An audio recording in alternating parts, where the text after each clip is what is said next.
अस्सलाम वालेकुम दोस्तों, जैसे आपको पता कि पाकिस्तान क्रिकेट टीम इस वक्त बांग्लादेश में मौजूद है, ढाका में मौजूद है। तो पाकिस्तान क्रिकेट टीम की भरपूर प्रैक्टिस भी जारी है। तो दोस्तों, पाकिस्तान क्रिकेट टीम ने बांग्लादेश के खिलाफ T20 टेस्ट सीरीज खेली है। तो पहला T20 मैच 19 नवंबर को खेला जाएगा। तो दोस्तों, बांग्लादेश के खिलाफ होने वाले पहले T20 मैच के लिए शाहिद खान अफरीदी ने अपनी प्लेइंग 11 बता दी। वो बांग्लादेश के खिलाफ होने वाले पहले T20 मैच के लिए पाकिस्तान क्रिकेट टीम में 3 बड़ी तब्दीलियाँ भी होंगी।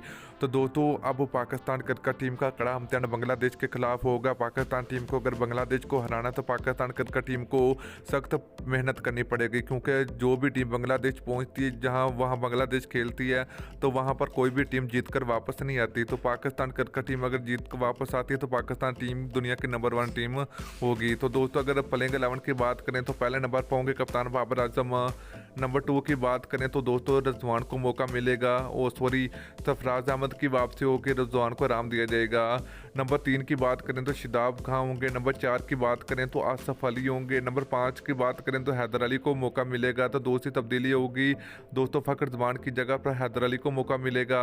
तो दोस्तों, इसके अलावा अगर बात करें तो आरएस रऊफ होंगे, हसन अली होंगे और इफ्तिकार अहमद की वापसी होगी, क्योंकि मोहम्मद हफीज़ पाकिस्तान टीम का हिस्सा नहीं है T20 सीरीज़ में।